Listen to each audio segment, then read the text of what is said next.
तारीख आपको याद होगी, 5 अप्रैल 2011, जब अन्ना हजारे जी और केजरीवाल जी जो है अनशन पर बैठे थे लोकपाल बिल पास कराने के लिए। तब इस बिल का अन्ना हजारे जी ने बड़े जोर शोर से एक नारा लगाया था, हम बिल पास कराएंगे। और इस बिल के लिए उन्होंने अनशन भी किया था। बहुत लोग इस अनशन में आए थे, लेकिन जैसे जैसे राजनीति में लोग इसमें घुसते रहे, राजनीति करते गए, उसी तरह से इसमें केजरीवाल जी भी घुसे। केजरीवाल जी ने किस तरह से लोकपाल बिल की गर्दन पर पैर रख के अपनी राजनीति की रोटियां इसमें सेकी। और कांग्रेस जो सत्ता में बैठी भी थी 2011 में, जो कांग्रेस सत्ता में बैठी हुई थी, उन्होंने कांग्रेस पे बहुत सी बातें निकाली, बहुत से बातें उन पर उछाली। और कांग्रेस की जगह खुद जो है उन्होंने दिल्ली में अपनी सरकार बनाई। और उसके बाद लोकपाल बिल का क्या हुआ क्या नहीं हुआ, उन्होंने बातें बहुत बड़ी बड़ी करी। लोकपाल बिल से भ्रष्टाचारी खत्म हो जाएगी, और जी रिश्वतखोरी बंद हो जाएगी, आपके यहाँ सड़कों का निर्माण अच्छा होगा, आपके घर जो जिस गली की सड़क बनेगी उस गली के जो भी लोग होंगे उनसे सड़क के बारे में पूछा जाएगा कि आपकी सड़क अच्छी बनी है या नहीं बनी है, हॉस्पिटलों में बढ़िया हो जाएगा, भ्रष्टाचारी बिल्कुल खत्म हो जाएगी। तो ये क्या भ्रष्टाचारी खत्म करेंगे, ये खुद एक भ्रष्टाचारी है। मैंने खुद इस चीज की कंप्लेंट सिविल लाइन में जाके एलजी साहब को कंप्लेंट दी थी अरविंद केजरीवाल जी के ऊपर, कि मुझे अरविंद केजरीवाल जी पे पहले मुकदमा दर्ज कराना है, लेकिन अभी तक इन भ्रष्टाचारियों के ऊपर कोई भी मुकदमा दर्ज नहीं हुआ।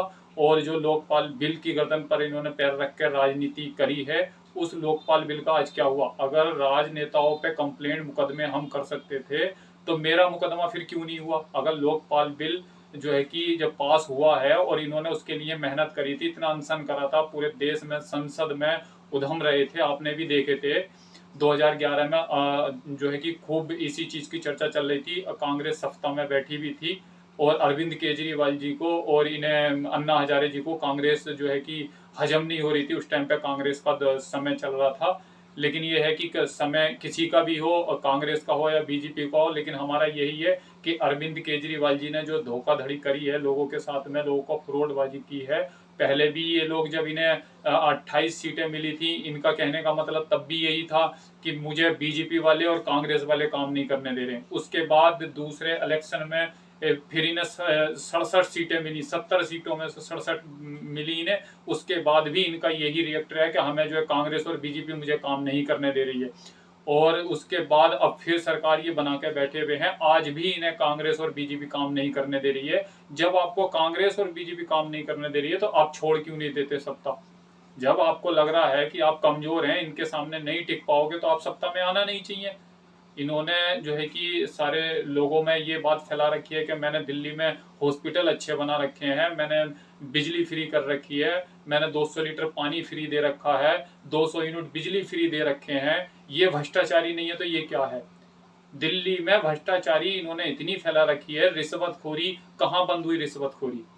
अरविंद केजरीवाल जी को मैं खुला चैलेंज करता हूं कि मेरे साथ आए, अगर भ्रष्टाचारी खत्म हुई है, रिश्वतखोरी खत्म हुई है, तो मैं 1000 रिश्वतखोर आज की डेट में पकड़ के दिखाऊंगा। अरविंद केजरीवाल जी मेरे साथ चले। अरविंद केजरीवाल जी खुद भ्रष्टाचारी हैं, तो ये दूसरों की कैसी भ्रष्टाचारी खत्म करेंगे।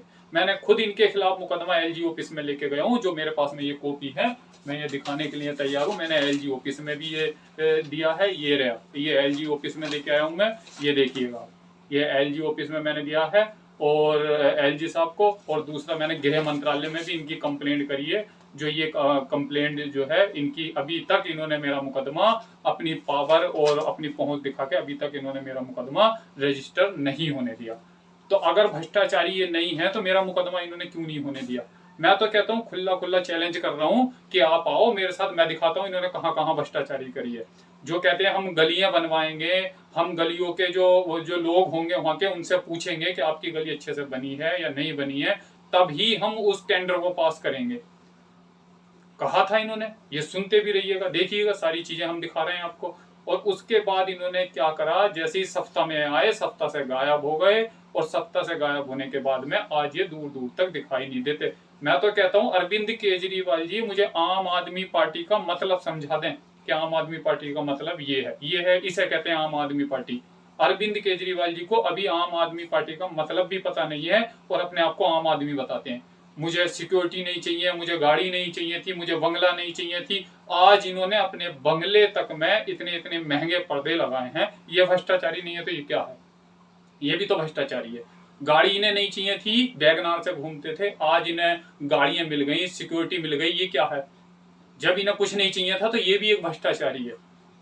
तो 2011 में इन्होंने बड़ा जोर शोर दिया था, कांग्रेस इन्हें हजम नहीं होकर दे रही थी उस टाइम पे। 70 सालों से कांग्रेस ने कुछ नहीं किया, 70 सालों से कांग्रेस ने कुछ नहीं किया। जब कांग्रेस ने कुछ नहीं किया तो 70 सालों से क्यों मुंह बांध के बैठे हुए थे आप? क्यों मुंह बांधे बैठे हुए थे? और भ्रष्टाचारी कांग्रेस के ऊपर आरोप लगाते हो, भ्रष्टाचारी तो ये खुद हैं।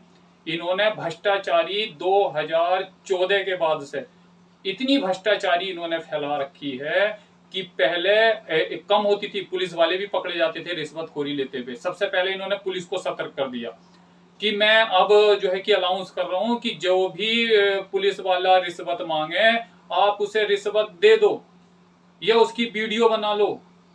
इन्होंने बोला, केजरीवाल जी ने बोला। उसके बाद अब पुलिस वाला हमसे कहेगा कि लो जी मैं आपसे रिश्वत मांग रहा हूं, रिश्वत मांगते हुए आप मेरी वीडियो बना दो और जाके केजरीवाल जी को दे दो।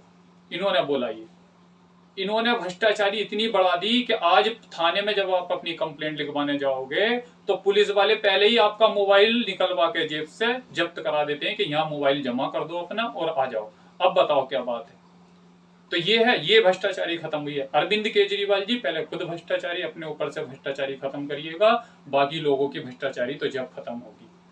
तो मेरा आप लोगों से यही कहना है, इलेक्शन आ रहे हैं, इलेक्शन में फ्री की चीजें देख के, फ्री का लालच समझ के अरविंद केजरीवाल जी को वोट नहीं देना है। कोई निर्माण नहीं हुआ किसी स्कूलों में, किसी भी चीज में। जो पहले से स्कूल चलते चले आ रहे थे वही स्कूल आज भी हैं, और जो हॉस्पिटल पहले थे वही हॉस्पिटल आज भी हैं। हाँ, इन्होंने करी है, यहाँ एक करे हैं कि इन्होंने दारू के ठेके, जो पहले छोटे छोटे ठेके हुआ करते थे, जो पहले 25 साल के लड़कों को या बच्चों को दारू मिला करती थी, वो इन्होंने 25 साल से घटा के वो इन्होंने 18 साल के बच्चों तक को दारू पिलानी शुरू कर दी।